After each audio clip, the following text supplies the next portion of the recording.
நம்மளை பாதிக்கிறது. பூர்வ ஜென்ம கிருத்தம் பாபம் வியாதி ரூபேண பாதித்து. அதனாலே எல்லாரும் மனசுக்கு நிம்மதி வேணும், நிம்மதி வேணும் எது சொல்றாளோ அது நாம் ஜென்மாந்தரத்தில் செய்த மானசிகமான பாபத்தினால உண்டாயிருக்கக்கூடியது. அதுக்கு பரிகாரம் என்னன்னு கேட்டாக்கே பகவானுடைய சிந்தனை தான் அதுக்கு பரிகாரம். பகவத் சிந்தனை செய்ய வேண்டும். பகவானுக்கு அசாத்தியமானது ஒன்றும் இல்லை. நாம் அந்த பகவன் நாமத்தை ஒரு கொஞ்ச நேரமாவது வேற அந்த பக்கம் இந்த பக்கம் மனசு போகாது ஜபிச்சோமானாக்கு மனசுக்கு எவ்வளவோ நிம்மதி கிடைக்கும்.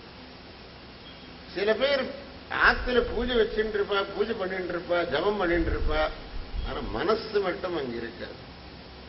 எங்கெல்லாமோ சுத்திக்கிட்டு இருக்கும். இது மாலை மட்டும் சுத்திட்டு இருக்கும். இங்க ஜப மாலை பூஜை ஏதோ மெக்கானிக்கலா பூஜை பண்ணிட்டு இருப்பானே, அவருடைய நடுவில் போன் வந்தா பேச வேண்டியது.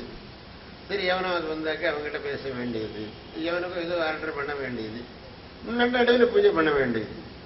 இது என்ன பூஜை?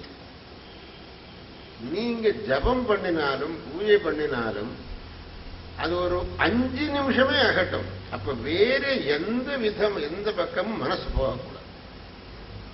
ஒரு 5 நிமிஷம் நீங்க பூஜை பண்ணினாலும் போறோம். ஆனால் மனசு மட்டும் அங்கேயே அந்த பகவான் விஷயத்திலேயே நிற்கும்.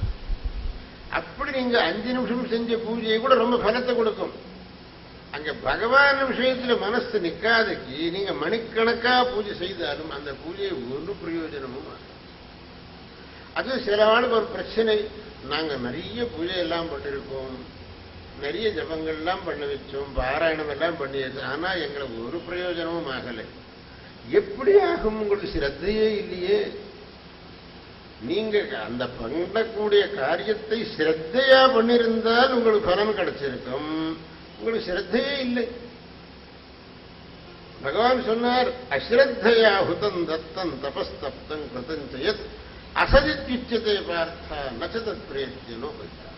அஸ்ரத்தையினாலே நீ பண்ணின ஜபமானாலும் ஹோமமானாலும் தானமானாலும் தபஸானாலும் எதுவானாலும் பலிக்காது பலிக்காது அப்படின்னு பகவானே சொல்லிவிட்டார். அதனால நாம் செய்யக்கூடிய அந்த பூஜையோ ஜபமோ எல்லாம் ஸ்ரத்தாபூர்வகமாக இருக்கணும். அந்த ஒரு சமயத்திலே மனசில் வேறு எந்த விஷயங்களும் வரக்கூடாது. இந்த விஷயங்கள் தான் இருந்துகிட்டே இருக்கு. போன் வந்துகிட்டே இருக்கும், பேசுவேன். அந்த டயத்திலேயாவது போன் ஆஃப் பண்ணக்கூடாதா?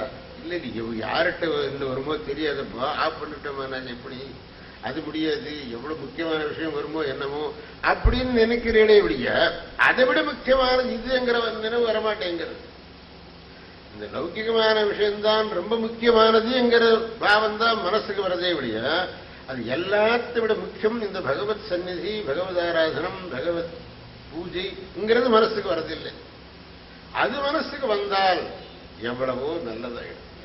பகவானுடைய கிருபைதான் நமக்கு மனசுக்கு ஒரு சௌக்கியத்துக்கும் ஒரு நிம்மதிக்கும் காரணமாகும். அந்த பகவத் கிருபை இல்லாவிட்டால் எதனாலையும் நாம் நிம்மதியையோ சௌக்கியத்தையோ அடைய முடியாது. ஆகையினால அந்த பகவத் கிருபையை அடைவதற்கு எல்லாரும் பிரயத்னம் பண்ணணும்.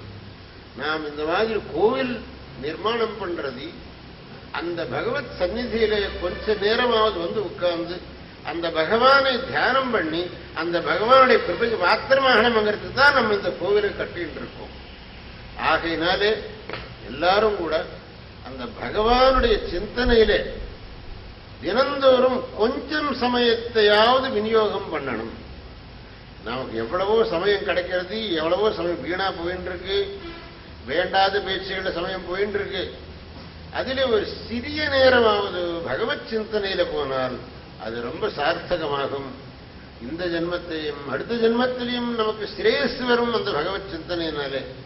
இது எல்லாரும் தெரிந்து கொண்டு அந்த பகவத் சிந்தனையிலே தங்களுடைய சமயத்தை போக்கி பகவானுடைய கிருபைக்கு பாத்திரமாக வேண்டும் என்று நான் சொல்ல விரும்புகிறேன். இந்த இடத்துக்கு நான் வந்து ரொம்ப சந்தோஷப்பட்டேன்.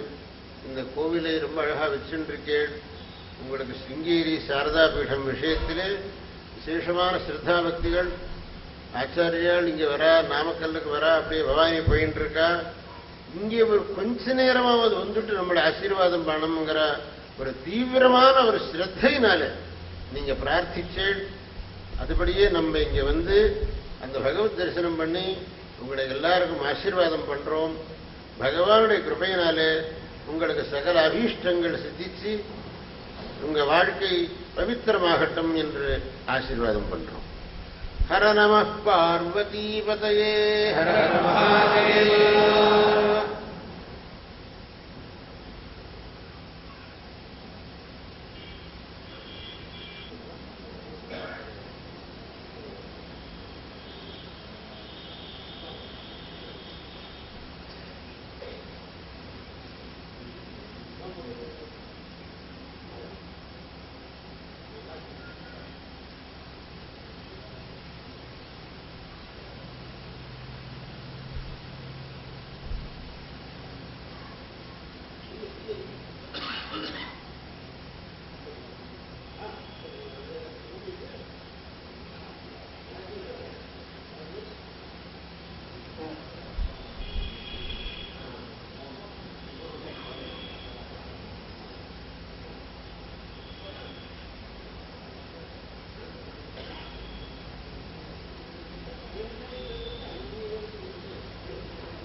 Thank